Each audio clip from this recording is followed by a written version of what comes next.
je rappelle les équations qui vont permettre de donner le schéma équivalent. Donc, nous avons VBE est égal à H11 IB plus H12 VCE.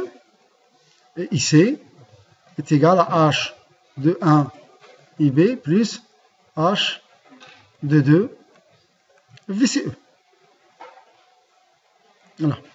Alors, VBE, c'est la tension d'entrée, est égale à cette chute de tension H11 traversée par le courant IB. Donc, VBE est égal à cette tension plus H12 VCE, comme H12 est sans dimension, le produit H12 VCE, c'est un générateur de tension. Donc la tension VBE est égale à une tension H11 IB plus un générateur de tension H12 VCE. Donc vous avez donc VBE est égal à H11 IB plus H12 VCE. De même, le courant IC, il est là. Le courant IC va se partager en deux branches, en deux courants. Nous avons le courant H21 IB plus le courant H22 VCE. Donc, la tension de sortie, c'est donc VCE. Le premier courant, il est là. C'est le courant H21 IB.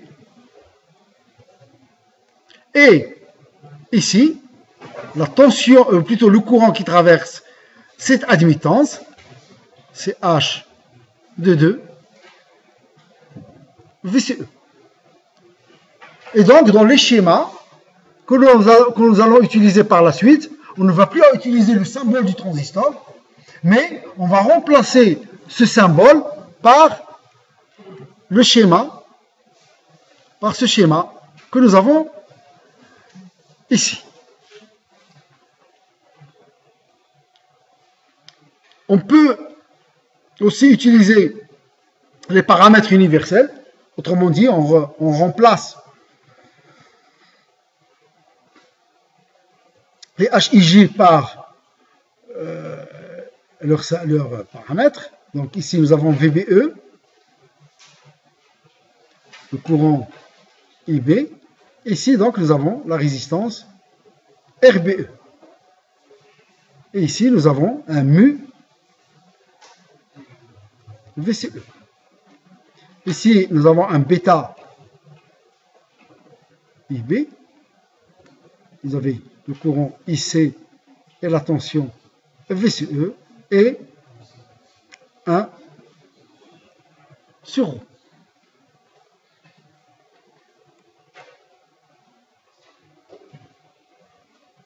Il peut aussi utiliser ρ. Hein.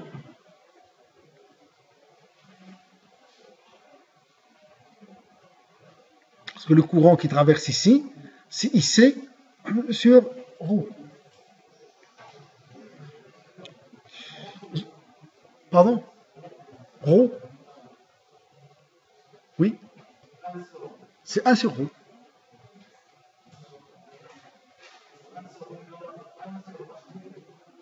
Non? H22 est égal à 1 sur ρ. Je le rappelle, H22.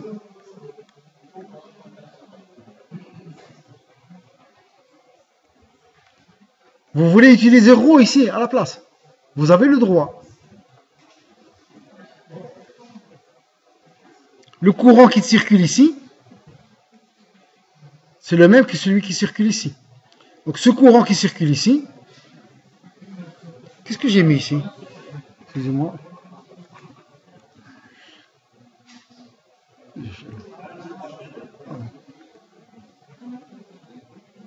C'est pas, vous barrez, hein, c'est H22 tout seul. J'ai une habitude qui fait CE. Donc, pardon? Donc H22 ici, donc le courant qui circule ici, donc c'est H22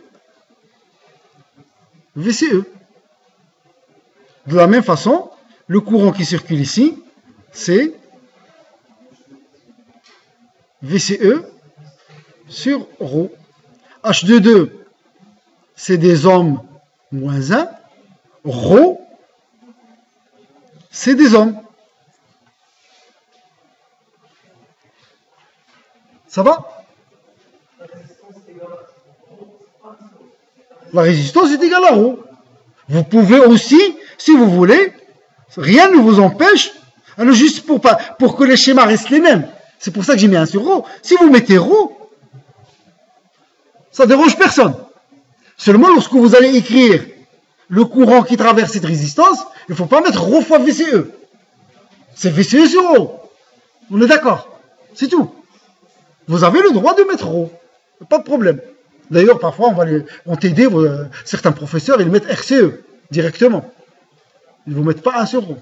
Donc, vous avez le droit de mettre ρ, vous avez le droit de mettre 1 sur ρ, vous avez le droit de mettre H22. Mais quand vous écrivez les équations, il ne faut pas mettre un courant égale une tension fois une résistance. Faites attention. Hein. Un courant est égal à une admittance fois une tension. Et non pas une résistance fois une tension. C'est tout. C'est là qu'il faut faire attention. D'accord? Lorsque vous écrivez. Mais en réalité, je voulais dire quelque chose. Ça m'a échappé. Oui, ça revient. Revenons ici. J'avais oublié. Je vous avais dit que les paramètres H et J sont les pentes de ces caractéristiques au point de fonctionnement. Si le point de fonctionnement change de place, c'est-à-dire, vous avez choisi un point de fonctionnement ici, mais je peux choisir un point de fonctionnement ici. Ou bien je peux choisir un point de fonctionnement ici. Ça dépend, c'est moi qui choisis le point de fonctionnement. Alors si je choisis le point de fonctionnement ailleurs, où je change la position du point de fonctionnement, les pentes, ils changent. La pente ici, c'est pas la pente qui est ici. Donc, les remarques que vous pouvez noter, les paramètres H et J dépendent de la position du point de fonctionnement. Si le point de fonctionnement change de place, les paramètres H et J changent de valeur. C'est la pente, les paramètres H et J, c'est la pente au point de fonctionnement. Vous changez la place du point de fonctionnement, eh bien, la courbe n'étant pas linéaire, eh bien, sa pente, il change. Et le paramètre H et J, il change. C'est pour cela, d'ailleurs, que le constructeur, il vous donne... J'ai pas Internet, enfin, c'est dommage ça. Le constructeur vous donne une fourchette des paramètres H et J. Il vous dit, par exemple, pour le transistor 2N2222, eh bien, le H12, il va varier entre 100 et 120. Ça dépend, vous choisissez le point de fonctionnement. Alors, ceci étant dit, donc je reviens à ce niveau-là. Comme d'après les ordres de grandeur, on avait vu que le paramètre H12 est très faible, alors on le néglige. Le paramètre H22 est très faible aussi, où la résistance est très grande. C'est un circuit ouvert. D'après les ordres de grandeur. Alors, en prenant ces considérations, on va établir un schéma équivalent du transistor simplifié. Alors, dans 99% des cas,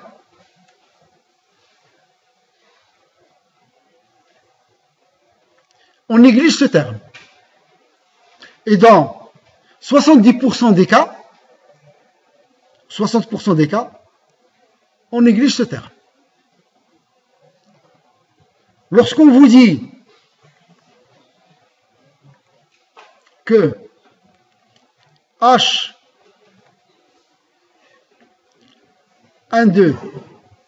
est égal à H22 est égal à 0, dans l'énoncé du problème, eh bien, c'est ce schéma équivalent qu'il faut utiliser. Et c'est beaucoup plus simple. Donc là-dedans, pour le schéma simplifié, donc nous avons le courant IB, la tension d'entrée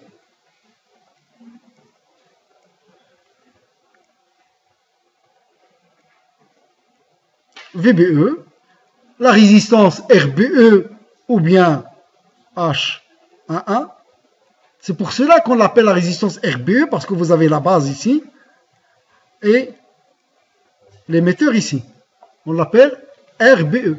C'est la résistance qui se trouve entre la base et l'émetteur. Et ici, nous avons donc le H21 IB, le courant IC et la tension VC.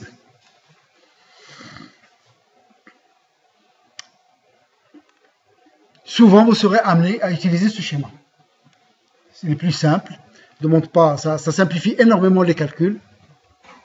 Bon, pour un début, on va utiliser le schéma complet, mais par la suite, en TD, vous allez surtout utiliser des schémas simplifiés. Je vais finir ce cours en vous parlant de certaines relations qui sont intéressantes et importantes, qui vont nous aider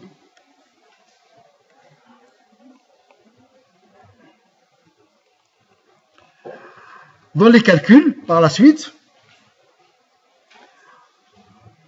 et qui vont permettre, grâce seulement au courant de polarisation IE0, de déterminer, par exemple, le paramètre H11. Soit aller vers les caractéristiques, sans faire de mesure. Le simple fait de connaître le courant IE0 ou IC0, du point de polarisation, vous pouvez déterminer le paramètre H11. Et c'est ce que je vais établir maintenant. Donc, grâce, comment j'ai dit ça, à partir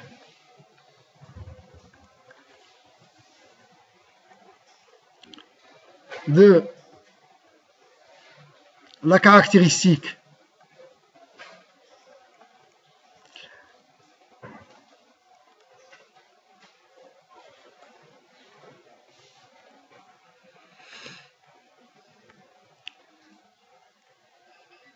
VBE égale F de IB, nous savons que H11 est la pente à la caractéristique. Donc regardez avec moi, là, c'est ça la caractéristique, c'est VBE en fonction de IB, c'est une exponentielle, et le paramètre H11, c'est donc la pente. Par définition, H11, la pente à cette caractéristique, c'est ni plus ni moins que D de VBE sur D de IB au point de repos. C'est la définition de la pente. C'est tout. C'est tout ce que je fais. J'écris, vous avez y égale f de x. La pente en un point de la courbe y égale f de x, c'est dy sur dx. C'est tout ce que j'ai fait. Alors, ceci dans le polycope de l'année dernière, il y avait une petite erreur. Certains étudiants m'avaient demandé. Alors, on va déterminer et on va faire apparaître le courant de polarisation. Donc, nous savons que IC est égal à bêta IB, où IC0 est égal à bêta IB0, est à peu près égal à IE. Et d'autre part, lorsque vous avez fait la technologie du transistor en S4, en ce qui concerne la jonction base-émetteur, on vous a dit que IE, qui est à peu près égal à IC, est égal à IS exponentielle de VBE sur VT. Ça, on vous l'a déjà dit lorsqu'on vous a parlé au début du transistor. Alors, si je dérive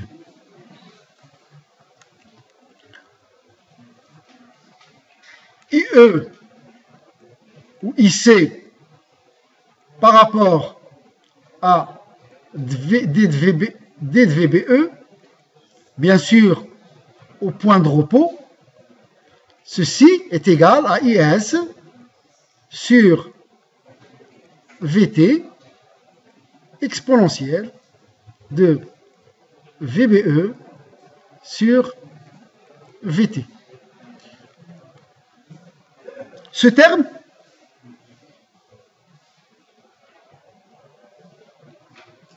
c'est quoi? C'est IC ou IE. Ce terme, donc, c'est IC. Ceci, donc, est égal à IC, 0 si vous voulez, puisque je suis au point de fonctionnement. Au point de fonctionnement, IC est égal à IC0 sur VT. Bon, alors, si vous allez reprendre, vous ne saurez pas pourquoi IC0. Alors, j'utilise IC0 parce que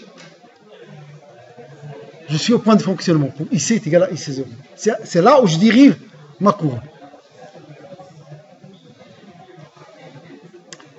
Et ceci est égal à bêta IB0 sur VT. D'autre part, ce terme, c'est ni plus ni moins que bêta D IB sur D de VBE. C'est le même. Donc, est égal à bêta IB0 sur VT. Tout ceci, c'est bien sûr au repos.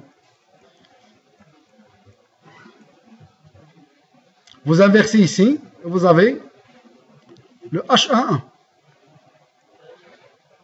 H11 est égal à VT sur IB0 ou bien bêta VT sur IC ou IE0. Donc le fait de connaître le courant de polarisation IC0 ou IB0, vous pouvez connaître l'impédance d'entrée. Ça, c'est assez important. Quelques valeurs numériques.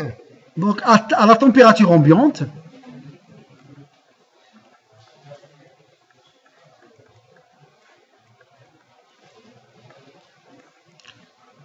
vous avez VT est égal à 26 millivolts. Vous connaissez le point de polarisation. IB est égal à quelques microampères. Vous faites le rapport et vous avez le H11. Souvent, par ce calcul, le H11 est un peu plus grand que la réalité.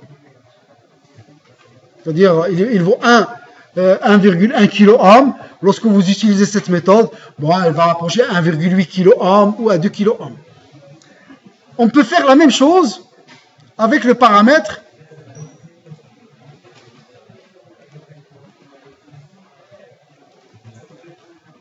avec GM. Donc GM, je rappelle, qui est égal à DIC sur D VBE au point de repos. Donc on utilise aussi IC est égal à IS exponentielle de VBE sur VT.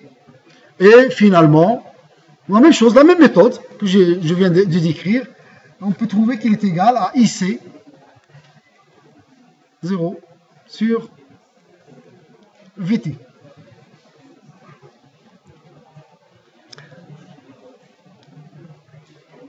une dernière remarque, et on a terminé. H11GM, lorsqu'on réalise le produit H11GM, d'après les relations que je viens de donner, il est égal à IC0 sur IB0. Je vous conseille de refaire ces calculs chez vous.